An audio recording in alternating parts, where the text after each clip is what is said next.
My favourite aspect of Battlefront was always the retarded community, and the fact that everyone who played seemed to have some kind of learning disability that prevented them from being able to understand jokes.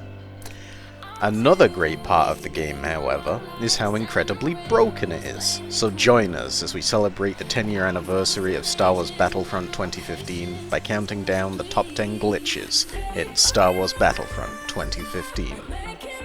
At number 10, it's clipping out of bounds, which is pretty great because it exists on almost every map in the game.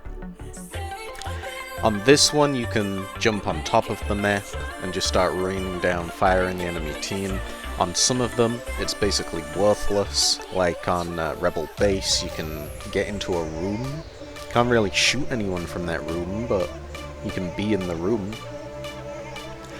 On ice caves, you can get on top of the map as well, the same as Rebel Base, you have to partner start off someone to do it. But on almost every map, there's a way to get outside of it. And on the ones where you can shoot the enemy, it's pretty fucking funny to see these little groundlings panicking below as you just start launching all your bullshit at them from above. And number 9 is basically everything to do with heroes in the game, because they just don't work. Almost nothing about them works. The amount of weird bullshit exploits and glitches that exist in relation to heroes play a decent part in why I never touched that mode. The only way to really engage with it was to have spent like a couple hundred hours learning each of these wacky exploits to try and gain some sort of minuscule advantage over the opponent doing the same shit. On the like 40 player maps you can, and even I think in the DLC modes, but you can glitch it so that when you get the hero power-up, it's not properly consumed, so multiple people can become heroes. You can have it so that your trooper takes the place of the hero, and essentially just gives you a one-shot gun. Like with the heavy repeater, you can just start one-shotting people as you fire secondary fire out at 800 rounds per minute and shit like that. Nothing about it works. Now, the first thing that you have to do in a round of heroes versus villains is lay a laser trip mine over the spawn of the enemy, because then when they load in, it just fucking nukes half their life as well. Everything to do with heroes in this game is glitchy as fuck. Literally everything. There's nothing about it that works properly. It's pretty funny. And number 8 is the double grenade glitch, which really does speak for itself.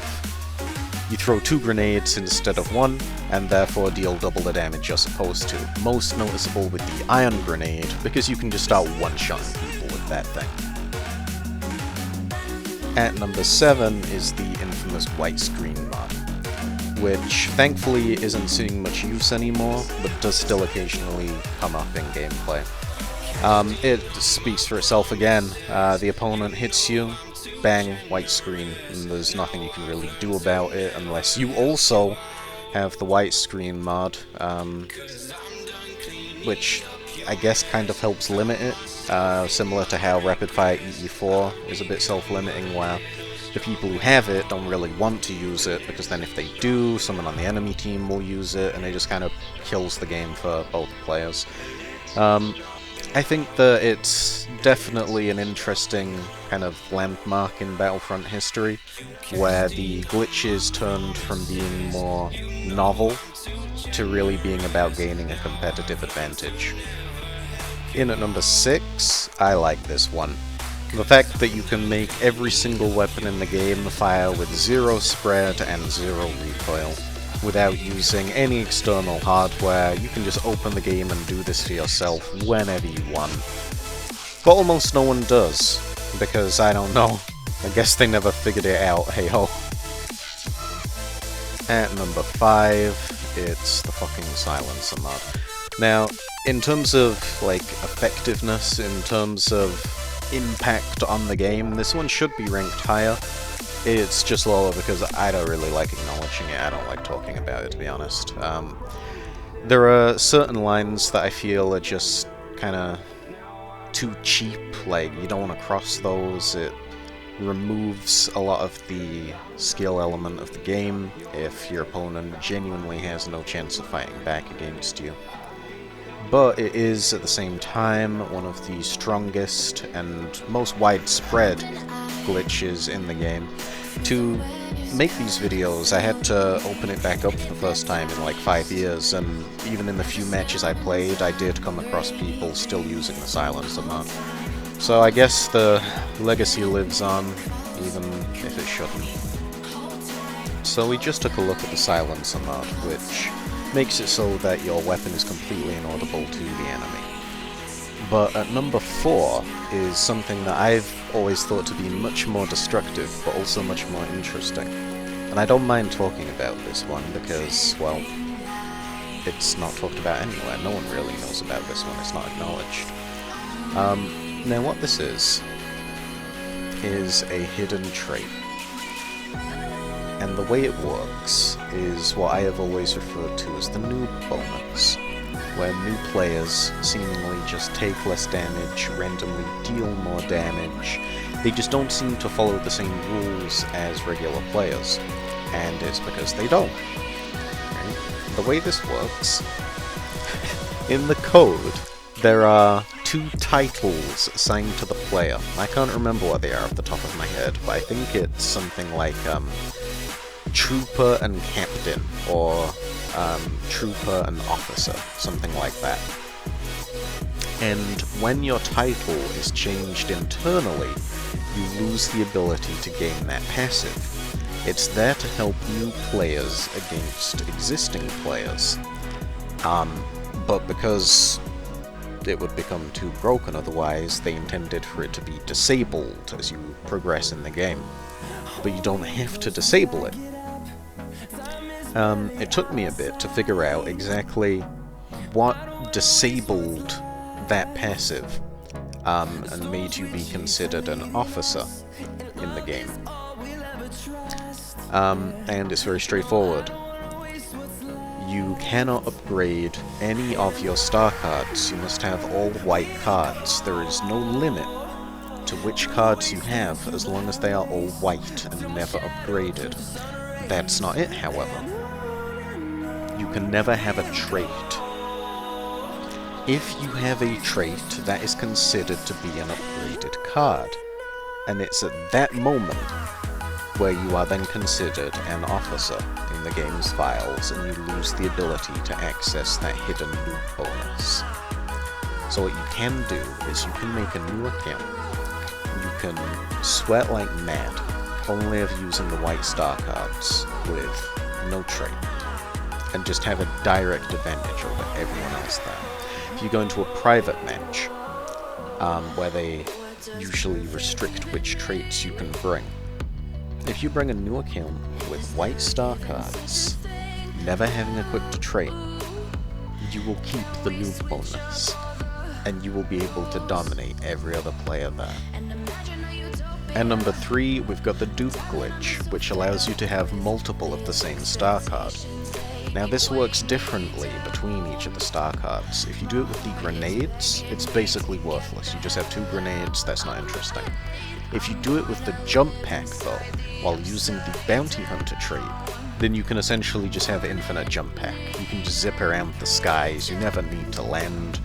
If you time it right, you can do it when you reach trait level 2, but trait level 3, yeah, no, you're just fucking like Boba Fett. You're infinitely fucking in the air.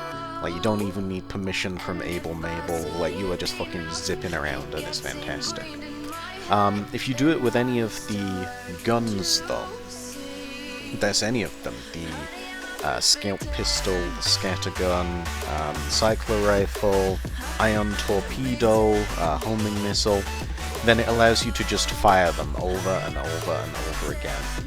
Especially useful in Walker Assault when you are a rebel, because you can just ion torpedo the AT-ATs down from full health to 0 in like one, I don't know what to call that, session?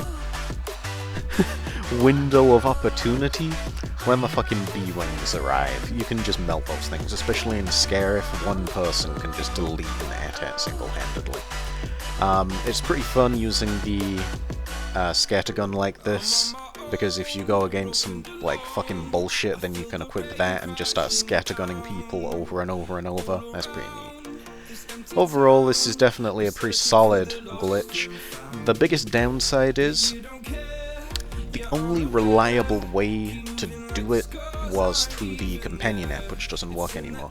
Now you can do it without the companion app, but then it's both impossible to do it with cards that you already have upgraded, and it becomes much more difficult, if not impossible, to do it with the DLC cards, whereas with the companion app you could just do it with everything. So this is a glitch that is definitely lost time, just like the game's player base. At number 2 is the thermal imploder glitch, discovered by AC Plan B. Although it's something that you will have run into yourself just through playing.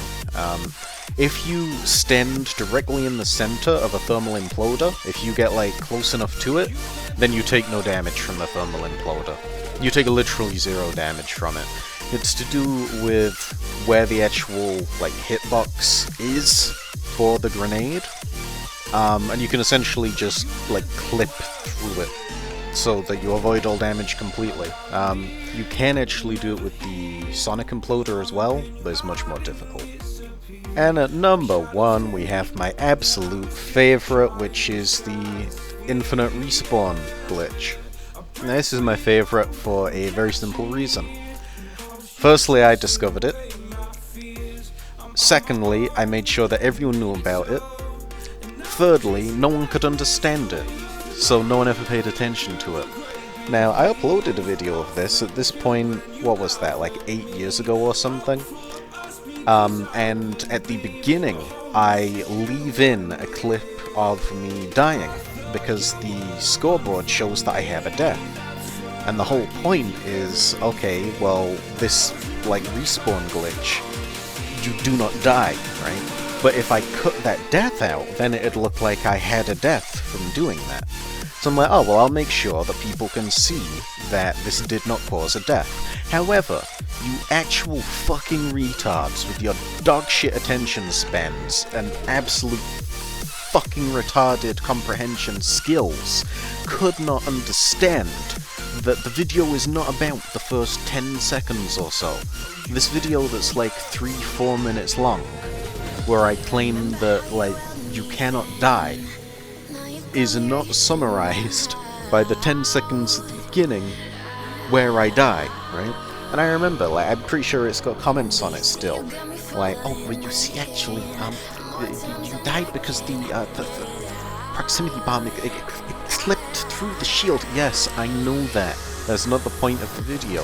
What is the point of it is that you can respawn, change your weapon, and spawn back in without dying. You lose no trait. You keep your health. You can even respawn back in at the same position without dying. Now imagine pulling that in an actual competitive setting. Your opponent is about to fucking kill you. You kill yourself. He cannot touch you anymore. But you have not died. The opponent has gained nothing. You have lost nothing. You can even change your weapon. Say you've got like a long-range weapon and you're in a close-quarter situation, you can change it to a short-range gun and now instantly gain the advantage. There is no limit to the application of this. But all of you are so fucking stupid that you could not accept the gift being bequeathed unto you. That's why it's my favourite glitch. It's the strongest that has ever been discovered in the game. It's something that absolutely anyone can do at any moment, but no one ever will, because they can't even understand that it exists. And those were the top 10 glitches in Star Wars Battlefront 2015. Did you have fun? I sure know I did.